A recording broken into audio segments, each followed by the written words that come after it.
ሰላሙ አለይኩም ወራህመቱላሂ ወበረካቱ። ውድና የተከበራችሁ የዳሩ ሰላም ቻናል ተከታታዮች ዛሬ ቢኢዝኒላህ የማስታውሳችሁ ፈድሉል ዐሽሪ ሚን ዚልሂጃ ከዚልሂጃ ወር አስሩን የተከበሩ ቀናቶች አላህ ሱብሓነሁ ወተዓላ ዘንድ ያላቸውን ፈዳኢል በተመለከተ ይሆናል ማለት ነው።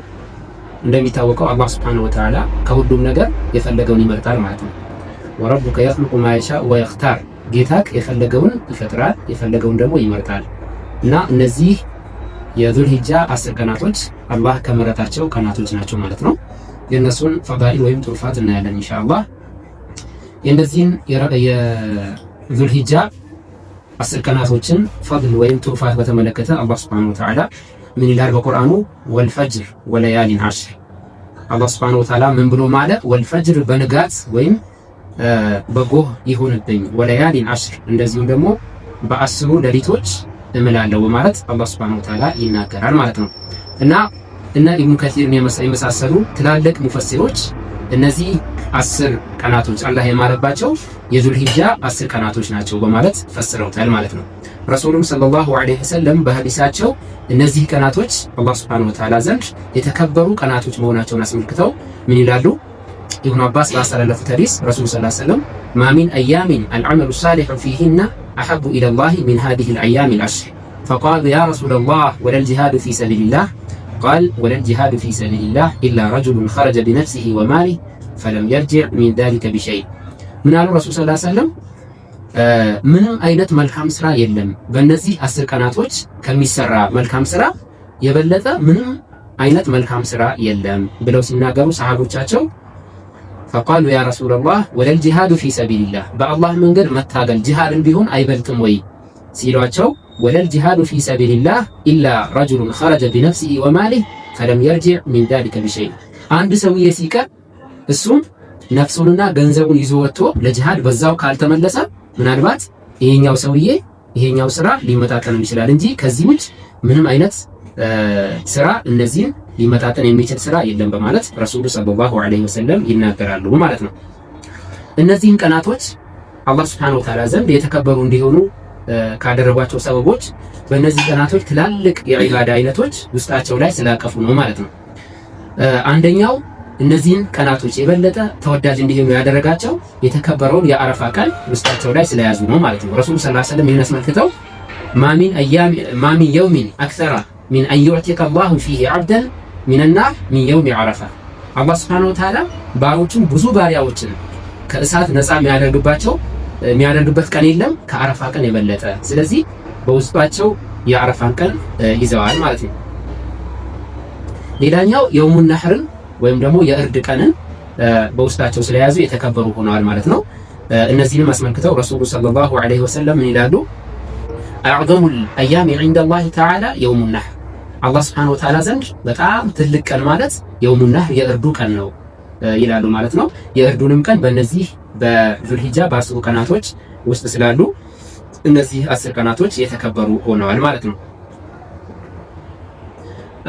እንደ መግቢያ ስለነዚህ ቀናቶች የተወሰነ ካለን በእነዚህ ቀናቶች ምን አይነት ኢባዳዎችን መስራት ይወደዳል የሚሉትን የተወሰኑትን እናያለን። አንደኛው ወደ አላህ ሱብሓነሁ ወተዓላ መመለስ ነው። ይህን አስመልክቶ አላህ ሱብሓነሁ ወተዓላ ወቱቡ ኢለላሂ ጀሚዐን አዩሀል ሙእሚኑነ ለዐለኩም ቱፍሊሑን፣ እናንተ ምእመናኖች ሆይ ወደ አላህ ሱብሓነሁ ወተዓላ ተመለሱ፣ ለዐለኩም ቱፍሊሑን ስኬታማ ትሆኑ ዘንድ። ስኬት ማለት ከምንፈራው ነገር ድነን የምንፈልገውን ነገር ማግኘት ስኬት ይባላል ማለት ነው። ሌላኛው በእነዚህ ቀናቶች በጣም የተወደደው ዒባዳ ሐጅ ማድረግ ነው ማለት ነው።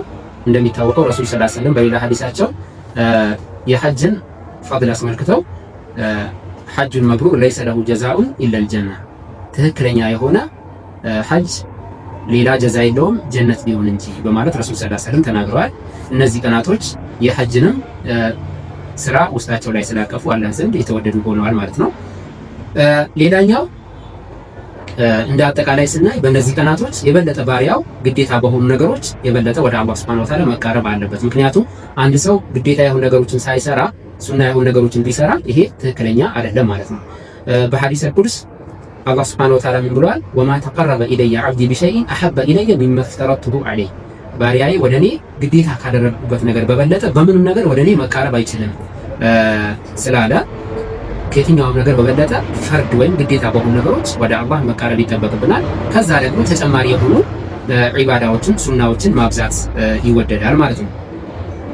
ሌላኛው በእነዚህ ቀናቶች ከሚወደደው አንዱ ዒባዳ ተክቢራ ማብዛት ነው ማለት ነው።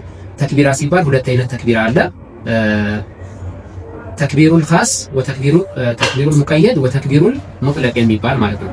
ተክቢሩል ኻስ የሚባለው ሙቀየድ የሚባለው የትኛው ነው? በሰላት ጊዜ የምናደርገው ይሄኛው በዘጠነኛው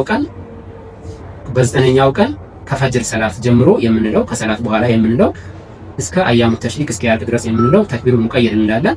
ይሄኛው ሌላኛው ደግሞ ተክቢሩል ሙጥለቅ የምንለው ደግሞ በሰላት ሰዓት ሳይገደብ በየትኛውም ሰዓት በብዛት የምንለው ዒባዳ አይነት ነው ማለት ነው። ይሄም የተወደደ ነው፣ ከሰሃቦች ተገኝተዋል ማለት ነው። ረሱሉም ሰለላሁ ዐለይሂ ወሰለም ፈአክቲሩ ፊህነ ሚነ ተህሊል ወተክቢር ወተስቢህ አው ከማ ቃል፣ በእነዚህ ቀናቶች ተክቢራ፣ ተስቢህ፣ ላኢላሃ ኢለላህ አላሁ አክበር የሚለውን አብዙ በማለት ረሱል ሰለላሁ ዐለይሂ ወሰለም ተናግረዋል። ይህንም ተከትለው ሰሃቦች እና አብዱላህ ኢብኑ ዑመር በገበያ ሁሉ እየወጡ ተክቢራ ያሰሙ ነበረ። ሰዎችም የእነሱን ተክቢራ እየሰሙ ተክቢራ ያደርጉ ነበር ማለት ነው። ስለዚህ እነዚህ የተከበሩ ቀናቶች አላህ ዘንድ በጣም የተወደዱ ናቸው። በዒባዳ መበርታት ይኖርብናል። ሌላው በመጨረሻ በእነዚህ ቀናቶች የትኛውንም መልካም የተባለ ዒባዳ ማብዛት ይወደዳል። በዘጠነኛዋ ቀን ደግሞ መጾም የተወደደ ነው። ረሱል ሰለላሁ ዐለይሂ ወሰለም የዘጠነኛውን ቀን መጾም ያለፈውና የሚመጣውን ወንጀል ያስምራል ብዬ አስባለሁ ብለዋል። ከዚህ ውጭ ደግሞ የቻለ ሰው ሌሎችንም ቀናቶች ቢጾም፣ ምክንያቱም ጾምም ከመልካም ስራ ስለሚገባ ይወደዳል። ቁርአን በብዛት መቅራት፣ ዚክር ማብዛት፣ ሱና ሰላቶችን ማብዛት፣ ሌሎችንም መልካም ስራ የተባሉ ነገሮችን ማብዛት ይጠበቅብናል በእነዚህ ቀናቶች። አላህ ይወፍቀን። ወሰለላሁ ዐለይሂ ወሰለም ዐላ ነቢና ሙሐመድ። ሰላሙ ዐለይኩም ወረህመቱላሂ ወበረካቱሁ።